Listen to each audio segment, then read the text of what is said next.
So imagine you're coming home from your friend's house and you decide to just look down at your phone for just a second, you think, and then bam, you hit a mailbox.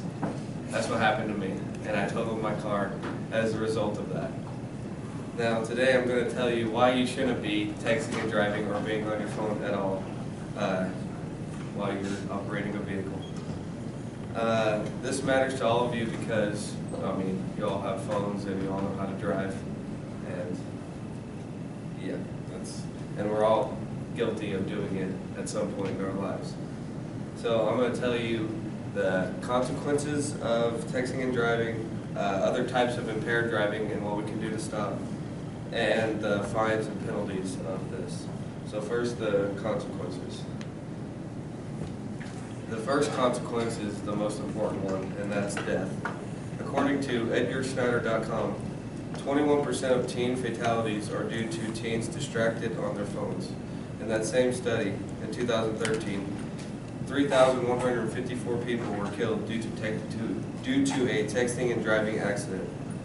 In 2011, 11% of people under the age of 20 involved in a fatal crash were distracted at the time of the accident. It's easy to look down at your phone and send a text or choose a song, and the next thing you know, you're injured in the hospital, or even worse, you kill somebody or even yourself.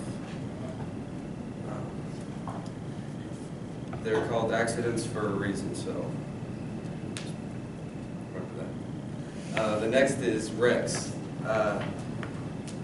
According to National Safety Council, driving while on your cell phone is responsible for 1.6 million crashes a year with almost 390,000 injuries. In that same study, it also says that 94% of teens acknowledge the dangers of texting and driving, yet around 35% do it anyway. Driving your vehicle at 55 miles an hour and looking at your phone for what you may think is just a second is actually up to 5 seconds, and is the equivalent of driving the entire length of a football field. So now that I've talked about the consequences of texting and driving, I will talk about now stopping and other types of impaired driving. The simple solution to what we can do to stop is to just stop. It's not that hard to cue up your music or text people before you even start your car that you're going to be driving. Driving is a privilege that we shouldn't take for granted. A vehicle can do a lot more than what people may think. Other types of impaired driving are under the influence of alcohol and drugs, and texting and driving makes you impaired because you can't operate the vehicle as well as if you weren't, and it's weakening your ability to drive. Now, I'm not saying that you have to just be 10 and 2 staring at the road at all times, but if you just focus on the road and don't be distracted, everything will turn out good.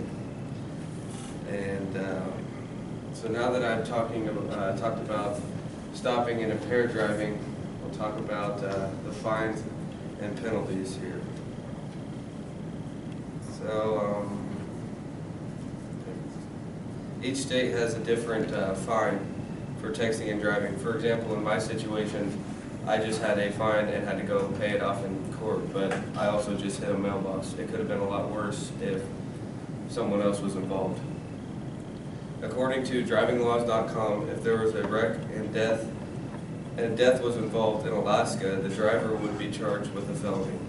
In Utah, if you were caught just once, you spend 3 months in jail and have to pay $750. In Iowa, there can be a $1,000 fine if there was an accident, depending on the severity of that accident. Most states vary from anywhere from $60 to $400. Most of the time, the fines increase if you were caught a second time. In Louisiana, the first time you were caught is $175, and the second is $500. And some states can even suspend your license if you're caught the first time, like they do in Oklahoma. The cost doesn't even include the payoff of the damages that you have to pay to your car or whatever it is that you may hit.